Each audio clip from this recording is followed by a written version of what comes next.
I went to meet ArchBishop one time. I said, finally, I said, all right, let me go and meet him to invite him to University of Lagos. So 2 years after, I just decided. I went there. I just went there. I didn't know anybody. I didn't ask anybody. I didn't call any minister. I went by myself. I just got there. And I entered the place. A move of God. I just sat down. They said, who do you want to see? I said, I want to see the secretary of the Archbishop. I said, all right, you can sit. When I sat down. And then I saw an elderly woman come. Said, I want to see Papa. I saw a student come like me. I want to see Papa. I saw a professor. I want to see Papa. A market woman. I want to see Papa. I got up. I said, listen, this thing is not the way I think it is. I said, excuse me, change it. I want to see Papa. Next thing, were about 32 people in his reception. They said he's traveling abroad now. It just happened that the day I went coincided. Are you following what I'm saying here? When I got there, they said, so of you go in. I said, yay. I want to invite you to University of Lagos. I will embarrass myself. Let everybody ask their own. I'll be the last. As I entered, he just got up. Where is the boy from Unilag? He had looked at the list. It's me he picked. He said, come out. I came to meet him. He said, what is the issue? I said, sir, I want to invite you to come. Apparently, University of Lagos was doing their anniversary. I think 30th anniversary. They had invited him, but there was riot, so they'd moved the date.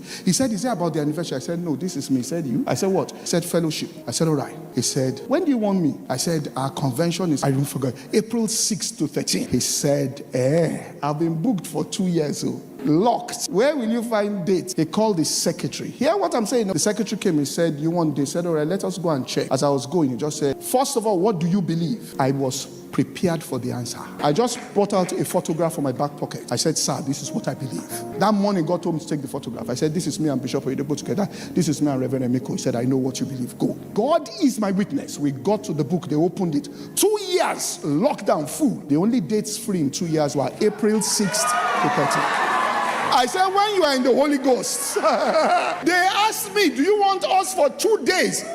My mouth was shaking. He will have done 2. Finally, there was no phone, nothing. 2 weeks to the event. I just got up. I said, this man that we invited, let's go and see whether he's still coming. You will not believe this. I got to there to enter Okada Air. We entered the thing. He was sitting in the plane in front. He was coming from America and entered that flight. So I told you, I said, I want to see him. The woman said, I said, just tell him. He said, I should come. I got there. He said, I remember your meeting. But something happened here. Let's just go and check. I want to clarify it. Once it's not clear, I will be coming. We got down. I just quickly walked from the plane. I saw him standing, looking around. He just saw me in the distance. I said, that's the boy. Bring him. Because they brought a car to the tarmac. He said, you are riding with me. I say, a move of God, you can't fake it. It's a move of God. When there's a move of God, there's a flow. Do you get what I'm saying here?